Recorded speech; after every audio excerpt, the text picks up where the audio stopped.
Bonjour à tous, nous poursuivons aujourd'hui avec la Mishnah Chet, la 8e Mishnah du premier Pérek. Toujours dans les différences que nous rapporte le Tana entre, comme nous l'avons vu, le lépreux Mousgar, le lépreux Mouchlat, ou entre un Neder, une Nedava, un vœu, un cadeau, entre Shabbat, Yom Kippourim, le Tana poursuit et nous enseigne, voici la différence entre un Sefer Torah et des tfilin et des mezuzot.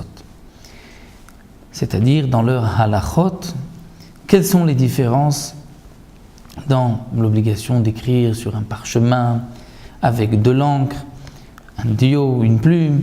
Là, il n'y a pas de différence. La seule différence, nous dit le Tana, ben sfarim, les tfilin, mezuzot, la différence entre un sefer Torah ou aussi les neviim et les ktuvim, donc le Tanakh, et les tefilin et les mezuzot, c'est que Elacha Sfarim Nirtavim Bechol Lashon. Les Sfarim sont écrits en toute langue. On peut écrire un sefer de la Torah ou des Nevim ou des Ktuvim dans n'importe quelle langue. Alors que Tfilin ou Mezuzot, Enan Nirtavot la Ashurit.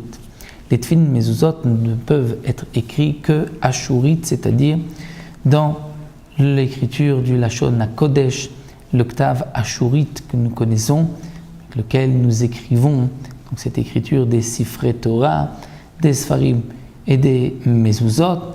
Donc le Tana nous dit, un Sefer Torah, on peut l'écrire dans n'importe quelle langue et n'importe quelle écriture, alors que les Tfilin et les Mezuzot ne seront cachers que en Lashon HaKodesh, dans l'écriture du Lashon HaKodesh, donc l'hébreu du Tanakh et l'écriture ashurite.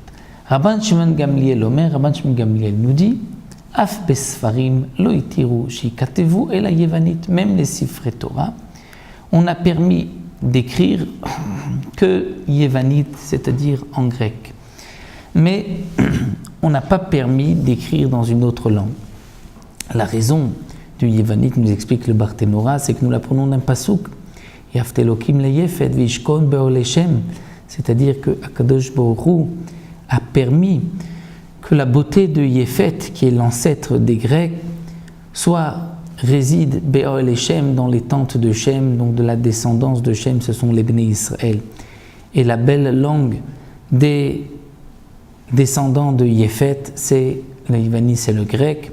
Et donc c'est pour cela qu'on a permis, par ce pasouk, d'écrire même un Sefer Torah, ou des Nevi'im, ou des Ketuvim, des prophètes, dans le Lashon Yevanit, c'est-à-dire en grec.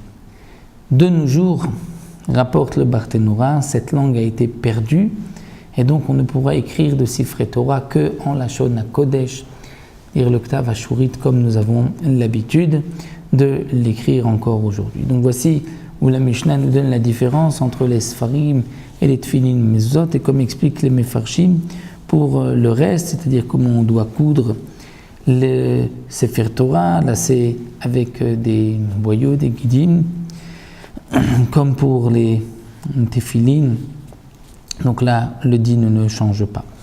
Donc voici pour la 8e Mishnah, donc une Mishnah petite, courte et simple, et on poursuivra la 9e Mishnah la prochaine fois avec le din du Kohen Gadol.